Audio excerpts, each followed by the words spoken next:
අද මම මේ වීඩියෝ එකෙන් කතා කරනවා මේ hair mask එක කොහොමද use කරන්නේ?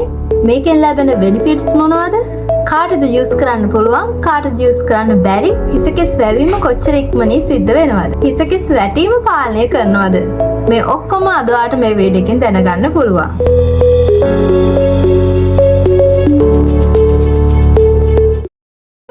Hello, welcome back to my YouTube channel.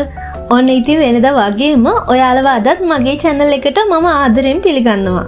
මේ වීඩියෝ එක බලන ඔයා බලාපොරොත්තු වෙන්නේ කොණ්ඩේ දැන් තියනවට වඩා ලස්සන දිගු නිරෝගී කොණ්ඩයක් කරගන්න නම් ඒ වෙනුවෙන් හොඳම hair mask එකක් අරගෙන තමයි අද මම ආවේ. මේ hair mask එක ඕනම වයසක ඕනම කෙනෙක්ට use කරන්න පුළුවන්. ඒ වගේම ඕනම hair එකකට උනත් use කරන්න පුළුවන්.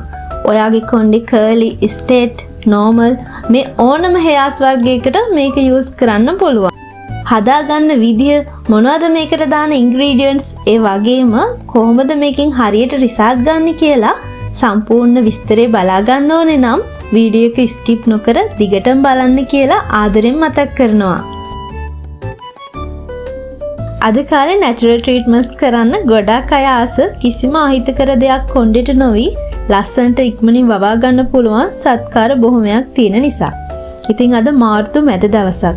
ඔයා මේ වීඩියෝ එක බලනවා නම් මේ ට්‍රීට්මන්ට් එක දැන්ම කරන්න පටන් ගන්න මාත් එක්කම ඉස්සරහට එක දිගට එන ට්‍රීට්මන්ට් ඔක්කොම කරලා අප්‍රේල් අවුරුද්දට ගෙදරට එන නෑදෑයොන්ට යහළුවන්ට පේන ලස්සන ආකර්ෂණීය කොණ්ඩයක් ලබා ගන්න ඔයාට පුළුවන් වෙනවා එක දිගටම මාත් එක්ක රැඳිලා හිටියොත්.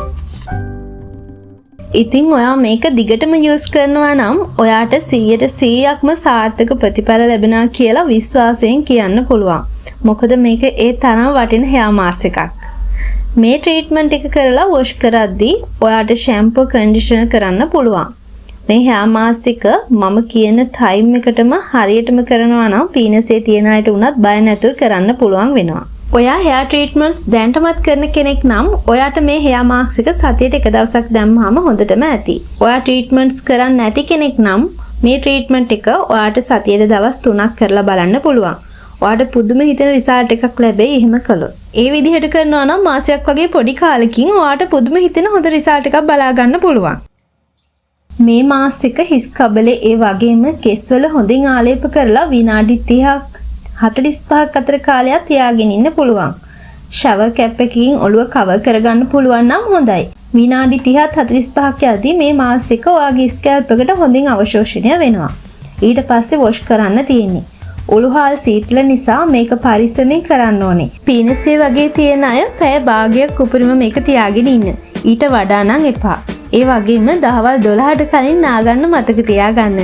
ඒ විදිහට කරනවා නම් බය නැතුව මේක ඔයාට use කරන්න පුළුවන්.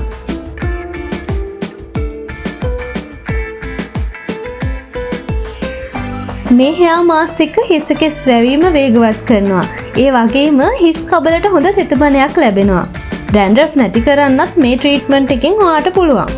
හිසකෙස් ශක්තිමත් කරන්නටත් මේ hair mask එකට පුළුවන්. හිසකෙස් නිරෝගී කරලා හිසකෙස් දීප්තිමත් කරන්නට මේ අරුම පුදුම සත්කාරයට පුළුවන් වෙනවා. ඉතින් එහෙනම් අපි දැන් බලමු මේ සත්කාරයට අවශ්‍ය දේවල් සහ කොහොමද මේ hair mask එක හදාගන්නේ කියලා. අපිට මේකට මුලින්ම උළුහල් ඕනේ වෙනවා. උළුහල් මම ගන්න ප්‍රමාණයට වඩා වැඩියෙන් ගන්න පුළුවන් නම් හොඳයි. මම මේ දවස් ටිකේම මේක එක දිගට කරන නිසා අද වීඩියෝ එකට ගන්න තරම් ප්‍රමාණයක් ගෙදර තිබුණේ නැහැ. ඔයාලට පුළුවන් නම් මම මේ ගත්තා වගේම 3 ගුණයක් උළුහල් ගන්න. මේ උළුහල් ටික රැයක් පෙඟෙන්න තියන්න ඕනේ. ඉතින් මේ පෙඟෙන්න තියෙන වතුරකට අපි ගන්න හොඳට නටන උණු වතුර. උණු වතුර ටිකක් දාලා පහවදා උදේට තමයි අපි මේක හදන්න ගන්න ඕනේ. උළුහල් ටික පෙඟෙන්න තියලා අපි බලමු අපිට ඊළඟට අවශ්‍ය වෙන ingredients මොනවද කියලා. අපිට ඊළඟට ඕන වෙනවා කෝමාරිකා. කෝමාරිකා වල විටමින් A, B, C සහ E වගේම ප්‍රතිෝෂිකාරක khනිජ ලවණ වලින් පෝසත් නිසා මේ පෝෂක පදාර්ථ නිරෝගී කෙස් වර්ධනයට අත්‍යවශ්‍ය වෙනවා. ඒ වගේම හානියටපත් හිසකෙස් අලුත් වැඩියා කරන්නත් හිසකෙස් ශක්තිමත් කරන්නත් බෙහෙවින් උපකාරී වෙනවා. ඒ වගේම තමයි මේ කෝමාරිකා වලින් හිසකෙස් මූලයට හොඳ උත්තේජනයක් ලබා දී අලුතින් හිසකෙස් වර්ධනය වීමට උපකාරයක් ලබා දෙනවා. ඊළඟට අපිට ඕන වෙනවා තල තෙල්. තල තෙල් අපේ කොණ්ඩෙට යූස් කරන එකෙන් හිසකෙස් පැසීම, හිසකෙස් වැටීම වගේ තත්ත්වයන් පාලනය කිරීමට උපකාර වෙනවා. ඒ වගේම හිරු කිරණින් අපේ hair එකට ඇති කරන අහිතකර බලපෑම් නැති කරලා හොඳ පෝෂණයක් ලබා දී කෙස්කස් ක්‍රමයෙන් වර්ධනය වීමට මේ තල තෙල් අපිට අවශ්‍ය වෙනවා.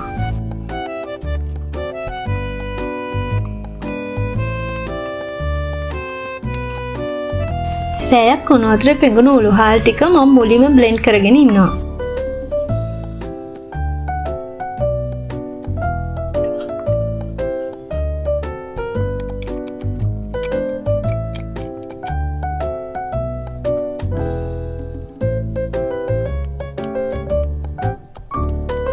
ඊට පස්සේ ඒකට කෝමාරිකා මදය මෙන්න මේ විදිහට සූරලා දානවා.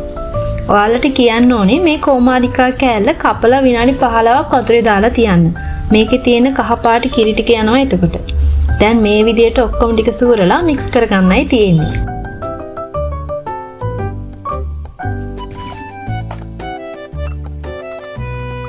ඊට පස්සේ තල තෙල් තේ හැන්දක ප්‍රමාණයක් මේකට එකතු කරගන්නවා.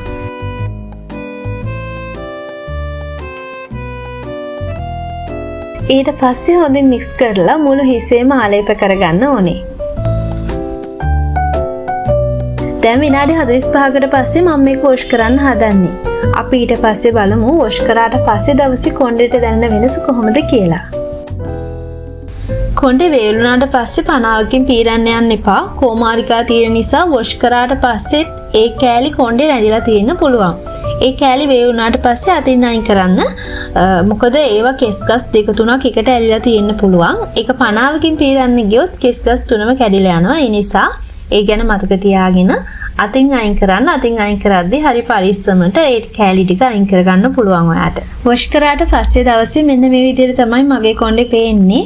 ඊයේ මගේ කන්ඩිෂන් එක ඉවර වෙලා තිබ්බ. මට ගේන්න යන්න විදියක් නැතුව හිටියේ. ඉතින් ඒ නිසා මගේ සාමාන්‍යයෙන් කොණ්ඩේ කන්ඩිෂන් නොකරහම ටිකක් ෆ්‍රිසි ගතියට තියෙනවා. ඉතින් මේ දවස්වල කරන ට්‍රීට්මන්ට්ස් නිසාද දන්නේ නැහැ. අද නම් මගේ කොණ්ඩේ හොඳට ෂයින් එකට සිල්කි විදිහට හොඳට තිබ්බ ස්මූත් එකේ. ඉතින් ඒ නිසා ඊයේ කරපු ට්‍රීට්මන්ට්ස් එක ගොඩක් හොඳයි කියලා හිතෙනවා. ඉතින් ඒ නිසා තමයි මම මේ දවස් ටිකේම කරන්නේ. ඉතින් ඒකෙන් හොඳ hair එකේ growth එකක් මට පේන්න තියෙනවා. ඒ වගේම hair volume එකටත් හොඳයි. ඉතින් ඒ නිසා ඔයගොල්ලොත් කරන්න. අපි බලමු මාසයක් එක දිගට මේ වගේ ට්‍රීට්මන්ට්ස් කරලා කොහොමද රිසල්ට් එක කියලා. එක දිගට මාත් එක්ක රැඳිලා ඉන්න. එහෙනම් අපි ආයි ඊළඟ බදාදට හම්බෙමු. ඉතින් හැමදාමත් වගේ අදත් මතක් කරනවා සතුටින් පරිස්සමෙන් ඉන්න. අපි ආයෙත් හම්බෙමු.